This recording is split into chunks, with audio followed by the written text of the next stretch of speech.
ekenekwa m unu biko nwere nsị ka njụ ọnụ biko anyị enyi na ndụ anyị anwụkwa anwụ wee n'ibe anyị egbukwa egbu wee bọwa hei ọ gịnị na-eme ihe a ihe ọ bụ death sentence ka ọ bụ ka ọkwọ n'ahụ ọnwụnwụ ka ọ bụ biko mmadụ araghị ya na malaria ọhụ mmadụ na-aya es ọhụ mmadụ na-aya ndị ọcha o bidoro be ha otu ha ka ha si eme kedu na ihe bụ ihe a so ọ bụ na ihe a mezi otu onye jee onwedo onye Italy nọmbịa dị na fon ya ma ọkwa ya na ya ma ọ gbafuzie ndị na-eje Italy ma ndị na-eje Germany onwezi eje ma ndị na-eje Spain ma China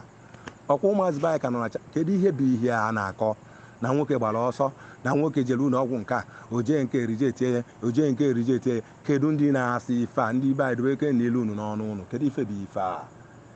onye a na-ekwenye bụ a very rich man nwere ego onye a nwere ego nwesịrị ego ike so ọgba ọsọ ka o jezie nwụọ ka ọ gịnị oke ọ bụ na obodo ọya na otu obu ọya asị na obu ọya ọgbawala ọsọ ka o jee nwụzie n'okwe ọhịa ọpụtara ya na ezinụlọ eje ngwọ nna anyị onweghị m anya afụ well adị m very sorry mụ nwe mbụ onye adazienu ụfọdụ aka ọ na-asị na alọkụgo adazienu down na onwezi na-ekpagharị akpagharị na adazienu ebi m Ọnịcha aka nsi adazienu bata this evening mbata by activities na ahịa ụfọdụ asị na okirikiri bie niile na-akpọkọcha na ndị mmadụ na-akpụrụgo PG na-akpụrụgo igwe ọ gịnị bụ ihe nwunye mara anụ ha na n'otu akụkọ nke a ụmụnne m ji nnụ nwaanyị na-ahịa egbu ahịa enyi na-egbu na-anwụ anwụ this very man in question nwere ahụ ọnwụnwụ jee ụlọ ọgwụ Ọka ebe ọ na nke dọkịta ya refa ya to Regina Sheri oruo Regina Sheri ha si anya nya naba ha ji narịa simen ya si ka o chere ka rizọt pụta from adazi nnukwu adịfa ọkara ya jebe adazi nnukwu na-etriti godo onwe ya ọntị rizọt ya pụta ọ naba adazi nnukwu lute adazi nnukwu aka nwa ọgwụ anyị nyegodo eke nye ka na-etriti onwe ya ha si anya mba he drop his phone number n'Ọka nye ji aka drop nọmba ya si biko ọ bụ na onwe ka o si wee that they should call him back ya na-abịa na ya ma nkwụrụzi chebe ihe this thing happened on Tuesday ọ na-abịa o ruo na efife Friday yesterday they called him on phone opike phone ya ha gwa ya na that thing pụta not positive ka ọ bụ o wesị onye bịa bọọ aka ka onye bịa adazi nnukwu asị abịa adazi nnukwu hikenta adazi nnukwu nye ji aka nyara moto ya bịa adazi nnukwu fancha soro gaba Ọka ruo Ọka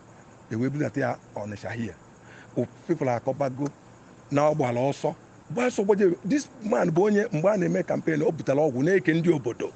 free of charge onye ọgwụ ọbara onye ọgwụ malaria onye ọgwụ typhoid what shall not less than ebe 1,800 each one ka ndị mmadụ na-asị ihe a na-asị basị ile ọgbara ọsọ ebe ka ọ na-agbaje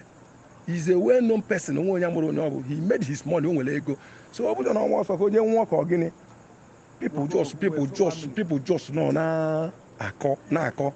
ka o si wee sọfa people na-akọ ka o si wee masịfa this very guy in person nwere ego he had the money o nwere ebe ọ gbara ọsọ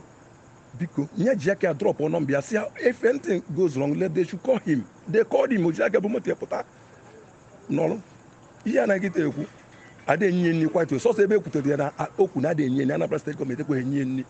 o jiri aka kpọọ Commission for Health maka Commission of Health bịa afụ ya ebe ahụ afụcha ya kachicha ya obi ọ sị na nsogbu adịrị ya n'ihe a na-aya ọbụla ekwo mme si jee Lagos ka eje kpọta ndị bie ka enene ndị bie nye ji aka demand for this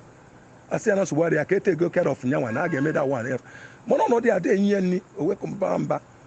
ka ọ bagide emegide ndị ATU by take up the case akpọ Commission for Health then commissioner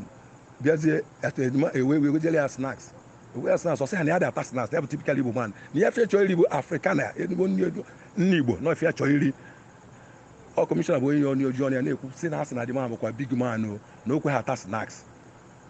imagine snacks since yesterday evening wee ruo now atọ ọnọgide si na ọ gbapụrụ ọsọ nwoke m ga-azagide ka ọ gbanye fon ya na na-edistọb ya with call kịta ndị adazụ anyị na-eme karịrị ka ama ebidoro ya before Anambra State gọọmenti take ọsa anyị biko that we should not worry na ga-ebugharị ya nri eweti asa na team of doctors and the nurses CAC from UNTH na-ewe wee bịa treat ya nye ka people nọ na-akọ trash na-akọ nonsense onye iflasị onye ife onye adazen ga-ekwesị ya n'aka ife onye adazen inwe fon ya dị na fọndụ go pichapụ ya people nna kedu gain fa na-enweta na asịrị onye bụrụ ebe ọ nọ na-akọ ka osisi ya hai nna anyị Chukwu mekwara unu ebere